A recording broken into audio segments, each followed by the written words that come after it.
Good morning to all of you. आज हम लोग क्लास 8th के तीसरा चैप्टर जो वाटर रिसोर्सेज है, नेचुरल रिसोर्सेज जिसको कहा जाता है, इसको पढ़ेंगे। तो नेचुरल रिसोर्सेज में वाटर रिसोर्सेज के बारे में पढ़ना है हम लोग को। तो ये जो वाटर रिसोर्सेज है, चैप्टर नंबर 3 वाटर रिसोर्सेज,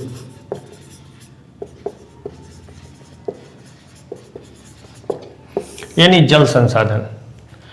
तो इसके बारे में पढ़ेंगे कि ये वाटर रिसोर्सेज का क्या क्या उपयोग है और इसका हमारे जीवन में क्या प्रभाव है, ये पृथ्वी के कितने प्रतिशत भाग पर पाया जाता है और आज के समय में इसका क्या उपयोग है, ये किन किन चीज़ों को इन्फ्लुएंस करता है, प्रभावित करता है, इसके बारे में जानना है।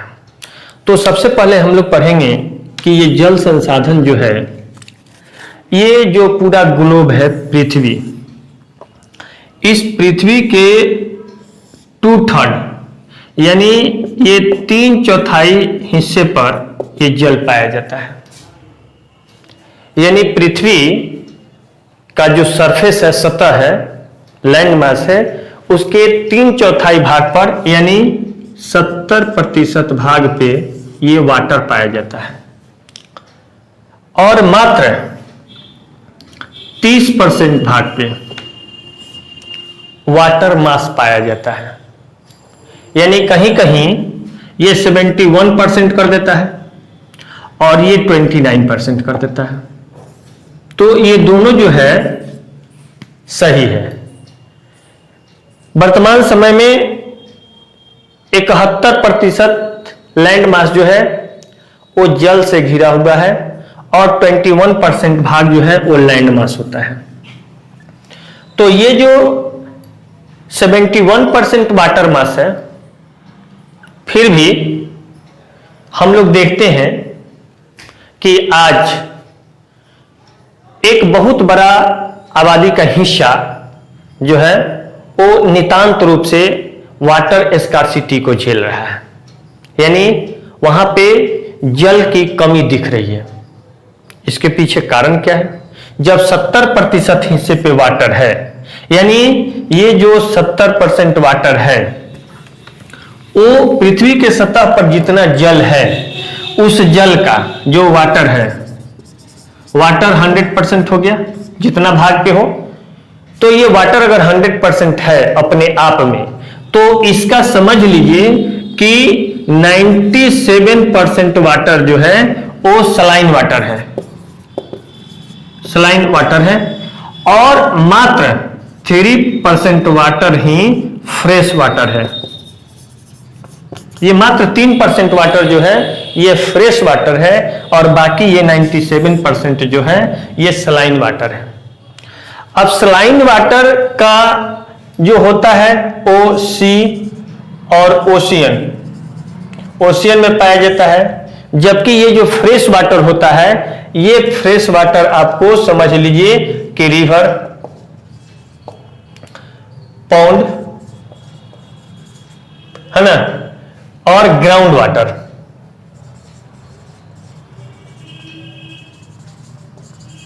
ग्राउंड वाटर के रूप में पाया जाता है, सतहीय जल के रूप में पाया जाता है। सतहीय जल इसको भी कहते हैं, लेकिन ये ज्यादातर जल जो है ये सी और ओशियन में पाया जाता है।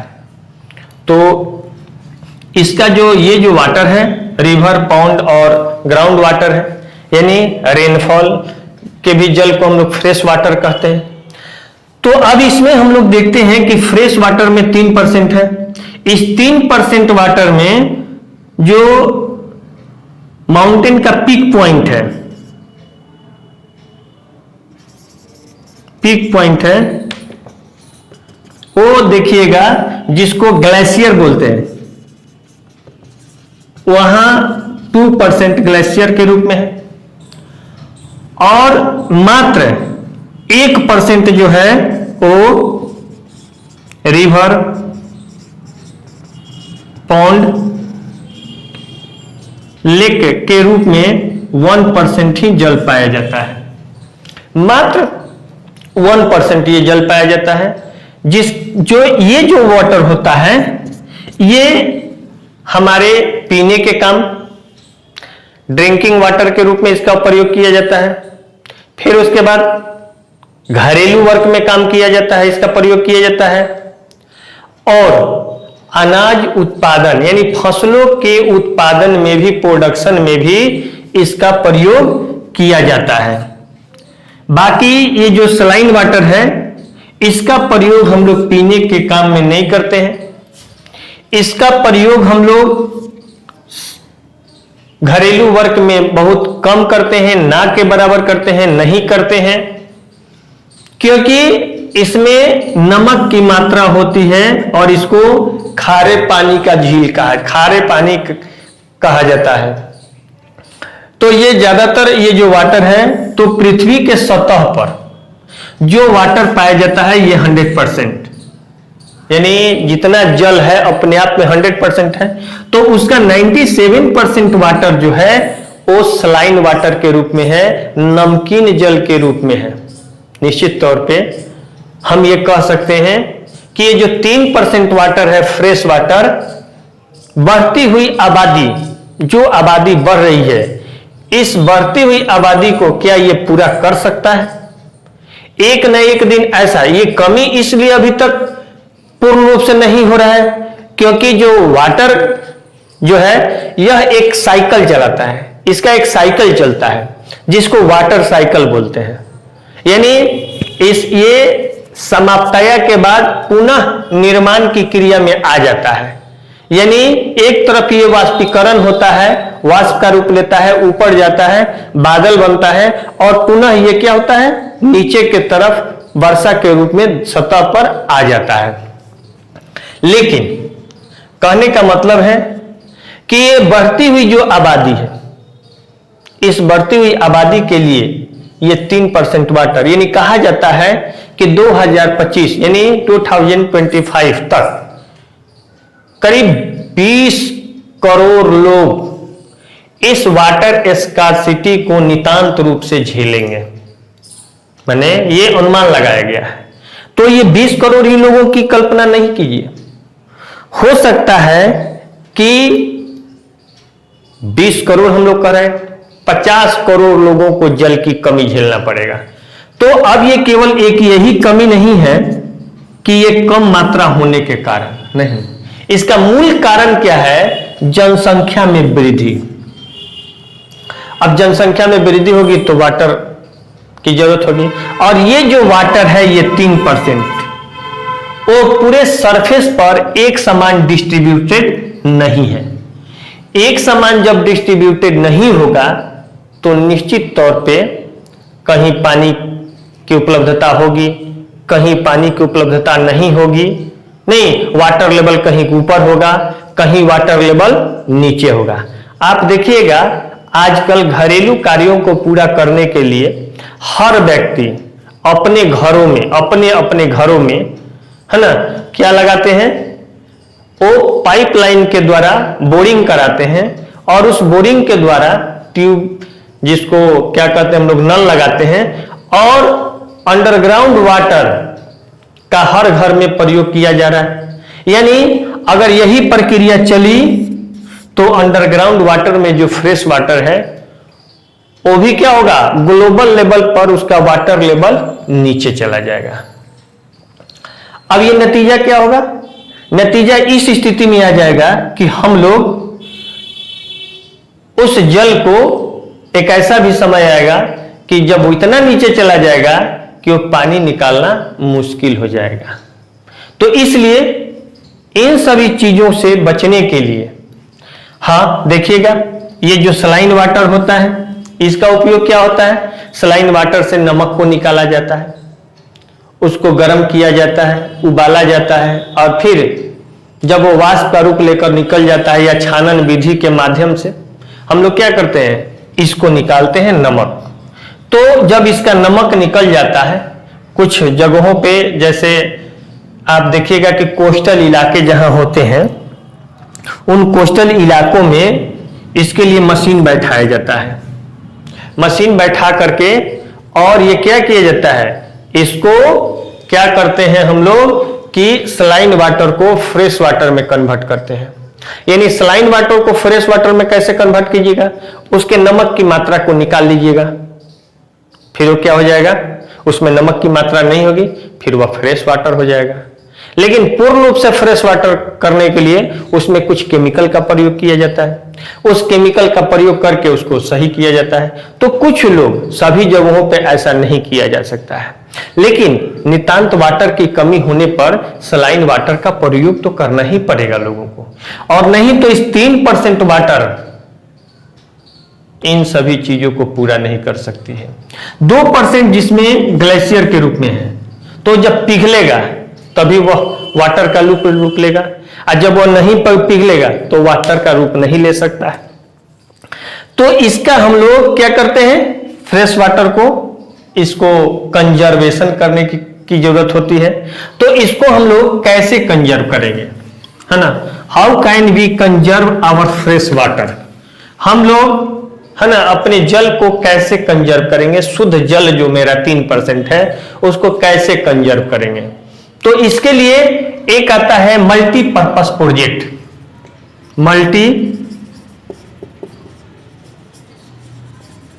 मल्टीपर्पस प्रोजेक्ट में आता है डैम, ठीक है। ये मल्टीपर्पस प्रोजेक्ट है जिसको हम लोग बहुउद्देशीय, है ना, मल्टीनेशनल कंपनियां जो होती हैं, मल्टीनेशनल कंपनियां मल्टीनेशनल प्रोजेक्ट लगाती हैं। यानी हमारे देश में देखिएगा कि भाखड़ा,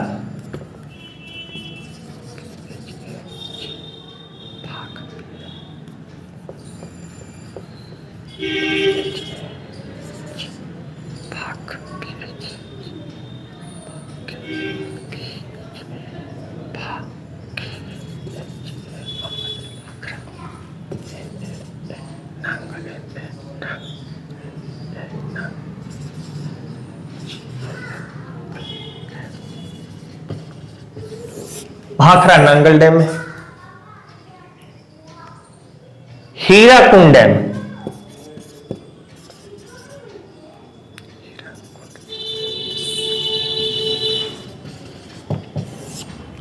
ये सतलज नदी के तट पर ये बना हुआ है, सतलज नदी पे है। हीराकुंड डैम महानदी पर है। तो जो ये हीराकुंड डैम है ये भी बना है। ये क्यों बनता है? वाटर कंजर्वेशन के लिए, जल संरक्षण के लिए इसको बनाए जाते हैं। अब होता है क्या, जब फ्लड आता है, जब फ्लड आता है तो इस फ्लड, नदियां जो होती हैं, नदियों को क्या किया जाता है, इससे जोड़ दिया जाता है, इससे जोड़ दिया, जितने भी डैम होते हैं उस इलाके के डैम से नदियों को जोड़ दिया जाता है। अब उस नदियों का पानी क्या होता है कि उस डैम में चला जाता है और इस डैम में ये पानी स्टॉक होता है। और जब जब जरूरत पड़ता है, जैसे जैसे जरूरत पड़ता है, जैसे इरिगेशन के लिए, हाइड्रो इलेक्ट्रिसिटी के लिए विद्युत जल उत्पादन होता है, इरिगेशन के लिए सप्लाई होता है, ड्रिंकिंग वाटर के लिए सप्लाई होता है, मछली पालन के लिए इसका प्रयोग किया जाता है, बहुत सारे कामों में इसका उपयोग किया जाता है। तो एक नदी का वाटर को डैम में हम लोग जब डाल देते हैं, एक डैम के जल का कई रूपों में उपयोग किया जाता है, यानी कई कामों में इसको प्रयोग किया जाता है। इसीलिए इसको मल्टीपर्पस प्रोजेक्ट कहा जाता है, बहुउद्देशीय परियोजना कहा जाता है। बहुउद्देशीय परियोजना में डैम को ही लिया जाता है और ये वाटर को क्या करता है, वाटर को संरक्षित करने का काम करता है और सही रूप में इसका उपयोग किया जाता है।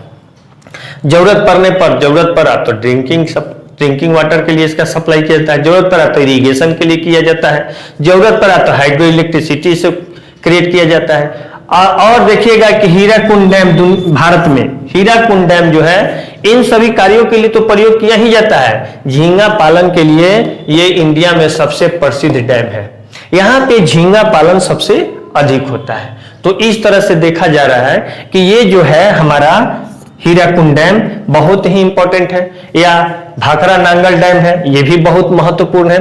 भाखड़ा नांगल डैम जो है भारत का सबसे ऊंचा डैम है ना, भारत का सबसे ऊंचा डैम है। कहा जाता है कि अभी तक जितने भी अर्थक्वेक हुए हैं, वोल्केनो हुए हैं, वो जितना नुकसान नहीं पहुंचाए हैं उतना नुकसान नहीं पहुंचाए हैं। जिस दिन इस भाखड़ा नांगल डैम के पास अगर इस पे अगर भूकंप आता है तो दुनिया का सबसे विनाशकारी भूकंप होगा। क्यों होगा?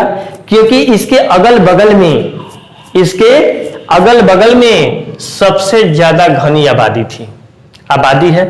अब जब इसमें बाढ़ आएगा, ये यहाँ पे जब भूकंप होगा तो निश्चित ही तौर पे इसमें इतना पानी स्टॉक रहता है कि उस पानी के कारण जब वो फैलेगा तो लोग भाग नहीं पाएंगे, लोग बच नहीं पाएंगे, और जल जो है वो किसी का नहीं सुनता है। हम तो जाएंगे सनम, तुमको भी साथ में ले जाएंगे। यानी डूबने वाले को तिनके का सहारा खोजता है, वो उसके पास कभी नहीं जाना चाहिए, डूबते हुए व्यक्ति के पास, क्योंकि वह आपको डुबो देगा और खुद ऊपर आना चाहता। हर डूबने वाले की प्रकृति यही होती है। उसमें कोई ये नहीं सोचता है कि अच्छा मैं डूब रहा हूं तो मैं ही डूबूं, जो आ रहा है उसको छोड़ दूं। वो बस उसको पकड़ लेना चाहता है कि मेरा जान बच जाए। तो इसलिए ये क्या होता है, बहुत इंपॉर्टेंट होता है ये। अब आज का जो ये वीडियो था क्लास 8 के लिए वाटर रिसोर्सेज में इतना ही। फिर अगले वीडियो में आपके आगे वाले टॉपिक को देख करके पढ़ाया जाएगा। इसी के लिए आपको धन्यवाद, थैंक यू।